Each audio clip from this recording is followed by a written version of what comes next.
Kalau ada yang mengatakan misalnya Nabi Isa itu Tuhan, kenapa dia Tuhan? Kalau manusia kan ada bapak, ada ibu. Isa nggak ada bapak, ada ibunya aja. Kita jawab, Adam lebih hebat, bapak nggak ada, ibu nggak ada. Kalau Isa dipertuhankan, kenapa Adam tidak? Isa itu punya sifat lain yang Adam nggak bisa. Apa itu? Menghidupkan yang mati. Ada yang lebih canggih menghidupkannya, namanya Nabi Ibrahim. Ketika Ibrahim mohon kepada Allah, ya Allah tunjukkan kepadaku bagaimana cara menghidupkan yang mati. Maka diizinkan oleh Allah, lebih canggih. Kalau Nabi Isa dipanggil, hidup dengan izin Allah. Hidup. Nabi Ibrahim tidak. Begitu hidup, dicincang dulu tuh. Jadi sudah dicincang, sudah habis semuanya, panggil. Nabi Ibrahim mengucapkan kalimat yang sama. Hei, yang telah saya cincang, hidup dengan izin Allah. Empat-empatnya terbang lagi. Canggih mana? Nabi Ibrahim, Nabi Isa. Pertanyaan saya, kenapa Nabi Ibrahim tidak dipertuhankan?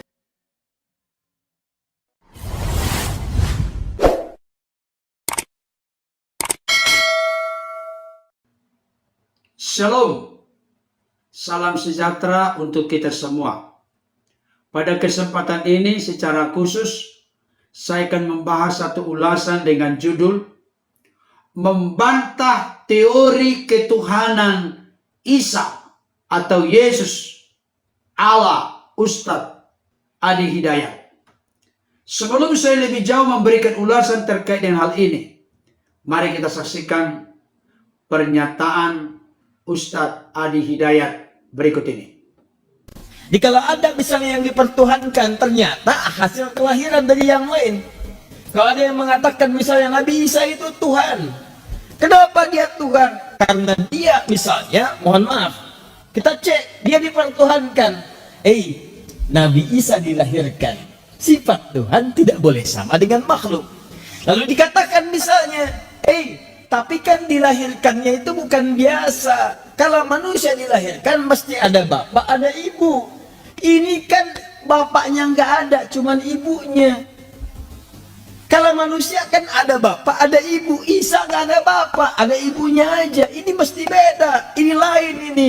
Kita jawab, Adam lebih hebat lagi kata Al-Quran. Adam lebih hebat, bapak nggak ada, ibu nggak ada. Kenapa Adam nggak jadi Tuhan? Maka muncul keterangan dalam Al-Quran. Awas, masalu inna masala Isa kamathali Adam. Ya, maka penciptaan Isa itu sama dengan Adam, gak jauh beda. Kalau Isa dipertuhankan, kenapa Adam tidak? Jelas sampai sini? Indah sekali Quran itu. Ada lagi yang protes, oh tidak, Isa itu punya sifat lain yang Adam gak bisa. Apa itu? Menghidupkan yang mati. Adam gak bisa, Isa bisa. Turun lagi keterangan Quran, dibedain lagi. Ada yang lebih canggih menghidupkannya, namanya Nabi Ibrahim.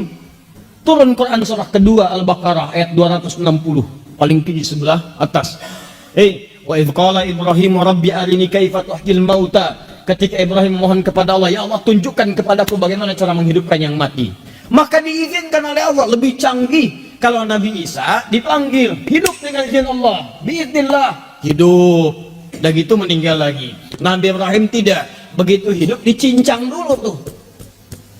Cincang dulu tuh. Lihat kalimat Qurannya. Wa idh qala Ibrahim rabbi arini kaifa tuhyil mauta. Qala awalam tu'min. Qala bala walakin liyatma'inna qalbi. Qala fakhudh arba'atan minat tayr. Hei Ibrahim, ambil 4 contoh makhluk Allah. Apa itu? Burung 4 langsung sekaligus. Nabi Isa 1, Nabi Ibrahim 4 langsung. Setelah itu apa? Fasurhunna. Kemudian tebarkan di setiap bukit, pindahin, gini, 1, 2, 3, 4 bukit. Nabi Isa di dekat sini. Yesus, Nabi Isa, Mesias, dekat sini. Pukul kuburan, bangkit. Nabi Ibrahim tebar di 4 bukit, beda bukit. Cincang dulu, burungnya dicincang dulu. Jadi sudah dicincang, sudah habis semuanya, panggil. Thummad'uhunna ya'tinaka sa'ya. Panggil. Nabi Isa manggil, betul manggil Nabi Isa. Hei kamu hidup dengan izin Allah. Nabi Ibrahim mengucapkan kalimat yang sama. Hei yang telah saya cincang, hidup dengan izin Allah. Ya'tinaka sa'ya. 4-4nya terbang lagi. Canggih mana? Nabi Ibrahim, Nabi Isa. Nabi Ibrahim, Nabi Isa dipanggil dekat. Nabi Ibrahim dipisahkan 4 bukit. Nabi Isa, teman-teman sekalian, maaf, mayatnya sudah meninggal dunia, dikubur. dipanggil bangkit. Nabi Ibrahim alaihissalam baru dicincang begini, cincang dulu sampai habis, nyatu lagi. Nabi Isa 1, Nabi Ibrahim 4. Pertanyaan saya, kenapa Nabi Ibrahim tidak dipertuhankan? Baik Bapak Ibu Saudara, tadi kita sudah menyimak dan menyaksikan pernyataan dari Ustadz Adi Hidayat yang kita hormati. Saya mau memberikan konfirmasi dan penegasan khususnya kepada Ustadz Adi Hidayat yang saya hormati. Klaim Bapak terkait dengan teori ketuhanan Isa atau Yesus tidak seperti yang dimengerti dan dipahami oleh orang-orang Kristen. Ustadz Adi Hidayat berkata, teori ketuhanan Yesus didasarkan oleh karena Isa atau Yesus itu dilahirkan tanpa ayah, tetapi hanya dengan ibu. Bukan benih dari Yusuf, tapi dari kandungan Bunda Maria. Kalau itu yang menjadi argumentasi dan dasar Yesus itu dijadikan Tuhan, maka beliau pun membangun argumentasi Adam lebih hebat lagi. Kenapa? Karena Adam itu tanpa ayah, tanpa ibu. Saudara dikasih Tuhan, kalau kita mengikuti argumentasi ini dan kita tidak paham secara luas dan mendalam ajaran kekristenan yang bertitik tolak dari data dan fakta Alkitab secara holistik, secara menyeluruh, maka kita akan menjadi mudah rapuh, goyah, dan bimbang. Tapi saya mau katakan saat ini, tidak pernah orang Kristen mendasarkan pengakuan ketuhanan Yesus oleh karena dilahirkan tanpa benih ayah, tapi hanya dari kandungan Maria. Orang Kristen tidak pernah mendasarkan keyakinannya Yesus itu sebagai Tuhan oleh karena dilahirkan tanpa benih ayah, tapi hanya dari kandungan Maria. Tidak pernah demikian dasar iman orang Kristen. Yang kedua, Ustadz Adi Hidayat yang kita hormati memberikan argumentasi. Isa atau Yesus itu membuat mujizat. Bisa membangkitkan orang mati. Beliau memberikan argumentasi. Ibrahim lebih hebat lagi. Oleh seizin Allah, bisa membuat mujizat. Bahkan burung yang sudah ditaruh di bukit sini, bukit sini, bukit sini, bisa dihidupkan kembali. Masih lebih hebat Ibrahim daripada Isa atau Yesus. Itu argumentasi beliau. Karena yang dibangkitkan oleh Isa atau Yesus itu masih utuh, tinggal kembali dihidupkan. Tetapi kalau Ibrahim, burung itu ditaruh di bukit yang berbeda dan sudah dipotong-potong, bisa kembali utuh, hidup kembali oleh seizin Tuhan. Lebih hebat mana antara Ibrahim dibanding dengan Isa atau Yesus? Nah, ada suara yang kita dengarkan menjawab, lebih hebat Ibrahim. Saudara dikasih Tuhan, saya mau kasih tahu. Dengarkan baik argumentasi saya, bertitik tolak dari data dan fakta Alkitab. Saya memberikan konfirmasi dan penegasan. Orang-orang Kristen memiliki keyakinan pemahaman tidak pernah mendasarkan Yesus itu Tuhan oleh karena dikandung tanpa benih ayah. Yang kedua, orang Kristen tidak pernah mendasarkan semiskin sedangkal pengertian pemahaman oleh karena Yesus membuat mujizat membangkitkan orang mati. Dalam konteks Alkitab, pemuda dinaik, dibangkitkan. Lazarus 4 hari dalam kubur, dibangkitkan. Bukan itu yang menjadi dasar utama orang-orang Kristen mengakui Yesus Tuhan. Saya berharap ini clear dan jelas. Perhatikan baik kalimatnya. Orang Kristen mengaku Yesus Tuhan. Itu dibedakan dengan orang Kristen mempercayai Yesus itu Allah. Saya yakin Bapak Ustadz Adi Hidayat yang terhormat tidak mengerti perbedaan ini. Sebutan Tuhan bagi Yesus tidak berarti Yesus itu Allah. Saya ulangi kembali. Sebutan Tuhan bagi Yesus tidak berarti Yesus itu Allah. Yang diyakini dipercaya oleh orang-orang Kristen, Yesus itu disebut Tuhan dalam konteks gelar, jabatan, kepenguasaan yang diberikan, dilimpah kuasakan, yang diserahkan, dikaruniakan oleh Bapa kepadanya. Itu sebabnya ada ayat yang berkata dalam Matius 28 ayat yang ke-18, kepadaku telah diberikan segala kuasa di bumi dan di sorga. Kepadaku telah diberikan. Berarti ada yang memberikan. Siapa yang diberi? Yesus. Ada yang memberi, Bapa, Allah dalam konteks Kristenan. Jadi kekuasaan, jabatan, gelar itu diberikan oleh Bapa kepada Yesus. Bukan dalam konsili Nikea 325. Konsili Nikea 325 tidak pernah mengangkat mempertuhankan Yesus. Itu pemahaman yang keliru. Konsili Nikea 325 itu hanya menetapkan kanon iman, kredo pengakuan iman kekristenan yang dirumuskan bertitik tolak dari data dan fakta Alkitab. Dan konteks pengakuan iman itu muncul karena saat itu ada seorang pengajar yang lari dari kebenaran firman Tuhan bernama Arius, sehingga pengikutnya disebut dengan Arianisme.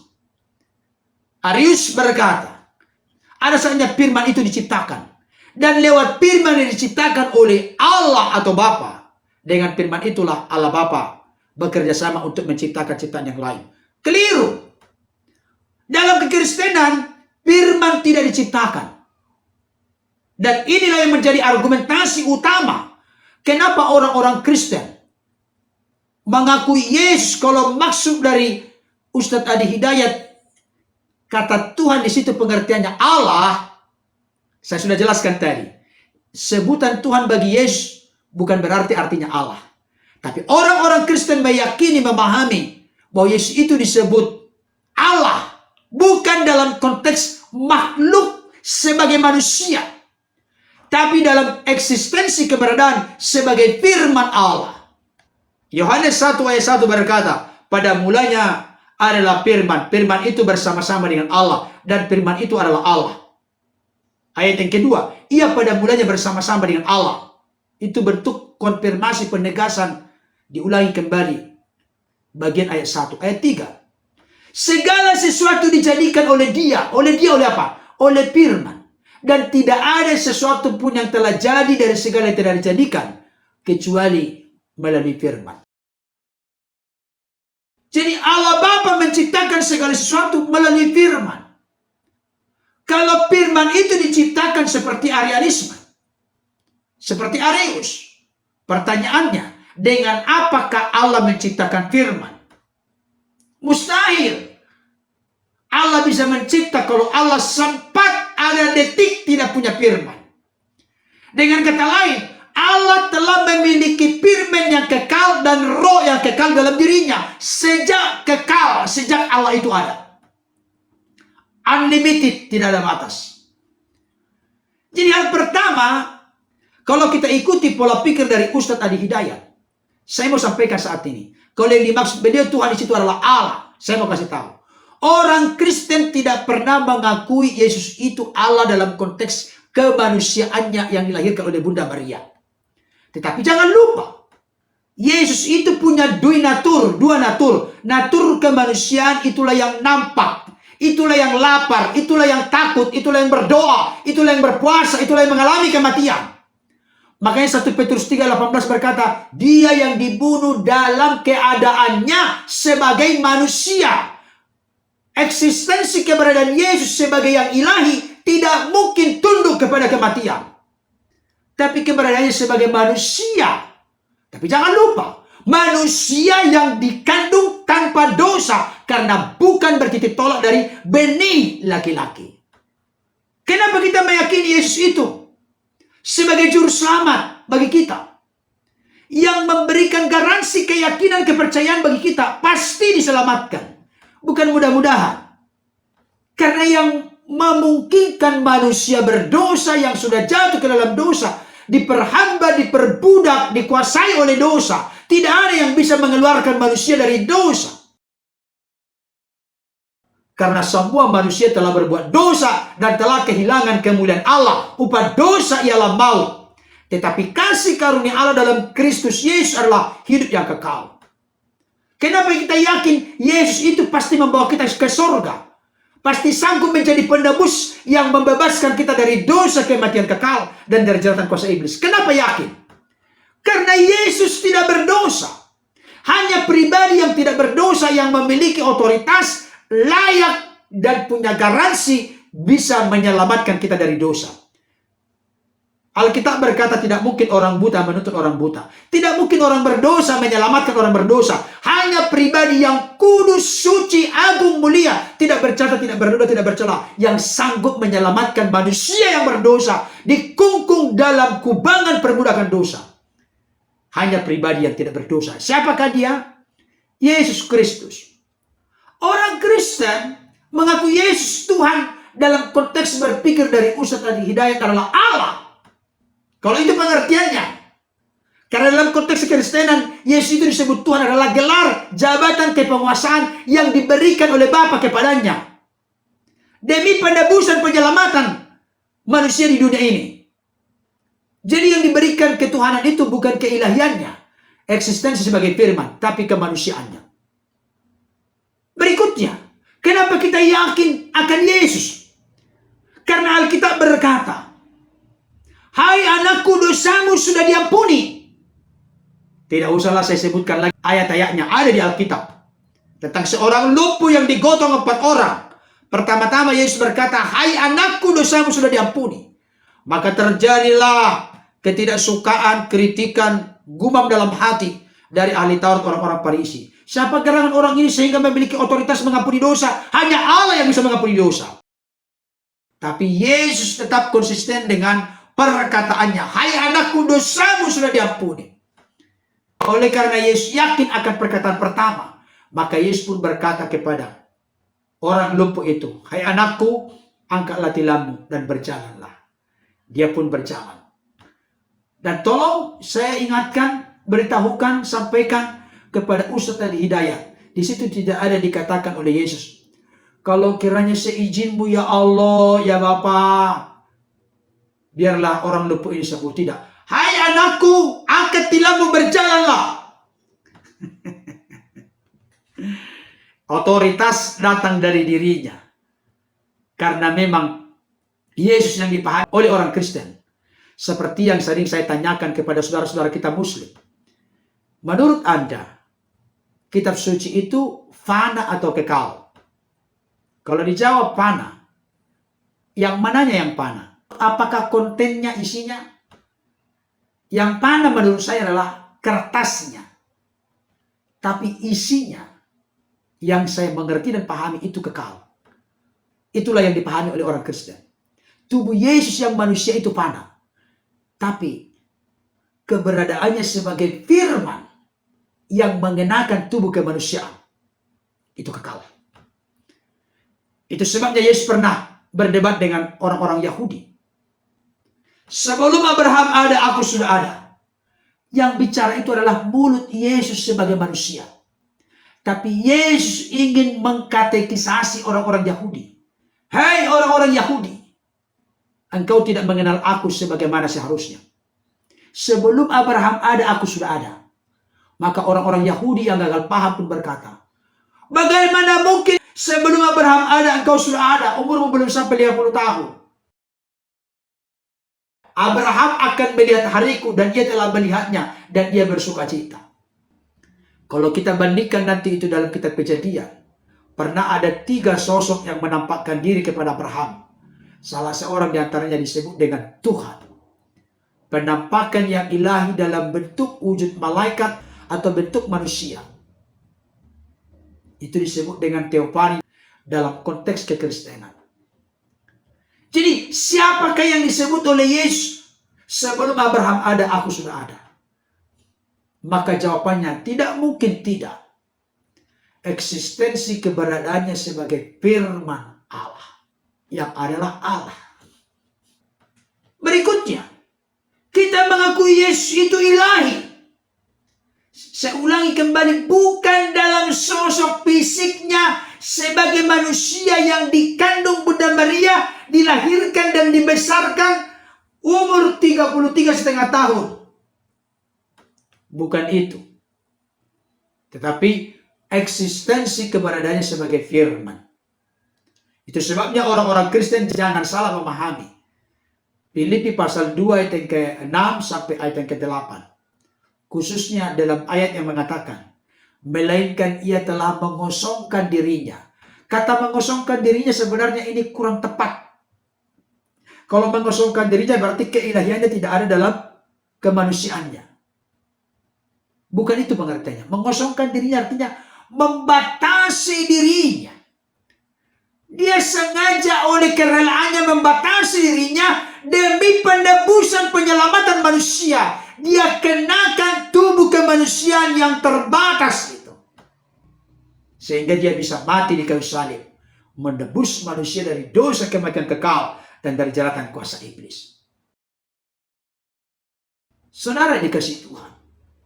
Saya mau sampaikan kepada kita, kenapa kita yakin Yesus itu ilahi? Bagian firman Tuhan berkata begini, saya bacakan untuk kita. Yohanes pasal 10 ayat yang ke-28. Dikatakan demikian, dan aku memberikan hidup yang kekal kepada mereka, dan mereka pasti tidak akan binasa sampai selama-lamanya, dan seorang pun tidak akan merebut mereka dari tanganku. Di ayat ini paling tidak saya temukan dua hal yang merupakan garansi kepastian. Pertama, dan aku memberikan hidup yang kekal kepada mereka. Aku di sini kalau kita baca konteksnya, Yesus berotoritas, berkuasa memberi hidup yang kekal. Apakah ini bisa disamakan dengan sosok tokoh sebesar apapun dan sebanyak apapun pengikutnya di dunia ini yang pernah hidup dalam sejarah kemanusiaan? Adakah yang memiliki otoritas dan kuasa memberi hidup yang kekal? Mereka pasti tidak akan binasa selama-lamanya. Inilah keyakinan kekristenan, memiliki garansi kepastian keselamatan, bukan mudah-mudahan. Kita yakin bukan karena kehebatan diri kita, bukan karena kesombongan, tapi karena Yesus yang menggaransi, karena jalan kebenaran dan hidup itu adalah Yesus sendiri. Tidak ada seorang pun yang sampai kepada Bapa kalau tidak melalui Yesus. Yesuslah jalan kebenaran dan keselamatan dan hidup itu. Tidak ada yang lain. Saudaraku yang dikasihi Tuhan, bahkan Alkitab juga memberikan konfirmasi penegasan. Kenapa kita percaya bahwa Dia yang ilahi? Kita tahu bersama Yesus kurang lebih 33,5 tahun di dunia ini. Disalibkan, mati, dikuburkan. Pada hari ketiga bangkit dari antara orang mati, menampakkan diri 40 hari. Setelah itu naik ke surga. Tapi jangan lupa, akan datang kembali untuk menjadi hakim yang adil, menghakimi orang yang hidup dan yang mati. Orang-orang percaya dihakimi untuk mendapatkan upah atau mahkota. Orang-orang yang tidak percaya menerima Dia sebagai Tuhan Juru Selamat akan dihakimi. Mengapa engkau masuk neraka? Karena tidak percaya Yesus itu Tuhan dan Juru Selamat. Jadi saya mau sampaikan kesimpulannya kepada Ustadz Adi Hidayat yang saya hormati. Mohon maaf Pak Ustadz, orang Kristen tidak pernah mendasarkan Isa atau Yesus itu disebut Tuhan, bukan karena dilahirkan tanpa ayah, bukan karena membuat mujizat. Dan perlu saya sampaikan, bukan mujizatnya yang menentukan pribadinya, tapi pribadinya berdampak kepada mujizatnya. Itu konteks iman Kristen. Saya sudah tunjukkan bahwa Yesus itu ilahi atau Allah dalam konteks Kristenan, karena Dia adalah pencipta. Dia berkuasa mengampuni dosa. Dia berkuasa memberi hidup yang kekal. Dia menjadi hakim yang adil. Dia pribadi yang tidak berdosa. Adam yang Bapak sebutkan tadi lebih hebat daripada Yesus. Dari mana ceritanya? Pertanyaan saya, pernahkah Adam datang dan keluar dari Bapa? Saya baca ayatnya. Yohanes 8 ayat 42 dikatakan demikian. Kata Yesus kepada mereka, jikalau Allah adalah Bapamu, kamu akan mengasihi aku sebab aku keluar dan datang dari Allah. Yesus mengaku, aku keluar dan datang dari Allah. Pertanyaan saya kepada Ustadz Adi Hidayat, apakah Adam keluar dan datang dari Bapa, dari Allah? Tentu tidak. Adam itu dicipta dari tanah, dibentuk sedemikian rupa, dan dihembuskan napas hidup. Kalau Yesus tidak datang dan keluar dari Bapa. Yang kedua, apakah Adam berkuasa mengampuni dosa? Oh tidak, Yesus berkuasa mengampuni dosa. Bahkan oleh kejatuhan Adam yang pertama lah, yang telah jatuh terjerembab ke dalam dosa, maka datang Adam terakhir, yaitu Yesus Kristus. Oleh karena kejatuhan satu orang manusia ke dalam dosa, maka manusia seluruhnya terseret jatuh dalam dosa. Tapi oleh karena ketaatan satu orang yang benar, maka orang-orang yang percaya kepadanya menerimanya sebagai Tuhan Juru Selamat, dibenarkan dan diselamatkan. Itulah karya perbuatan Yesus. Apakah Adam berkuasa menjamin hidup yang kekal? Oh tidak. Tapi Yesus berkuasa menjamin hidup yang kekal. Apakah Adam menjadi juru selamat yang menyelamatkan manusia dari dosa kematian kekal dan dari jeratan kuasa iblis? Oh tidak berkuasa. Hanya Yesus yang sanggup dan berkuasa. Apakah Adam nanti akan datang menjadi hakim yang adil? Oh tidak, Yesus datang menjadi hakim yang adil. Jadi tidak bisa dibandingkan antara Adam, antara Ibrahim dengan Yesus. Tidak bisa. Tidak ada apa-apanya. Mereka adalah ciptaan. Tapi Yesus dalam eksistensi sebagai firman, sebagai Allah, bukan ciptaan, tapi justru pencipta. Kiranya ulasan ini menjadi berkat bagi kita. Tuhan Yesus memberkati. Amin.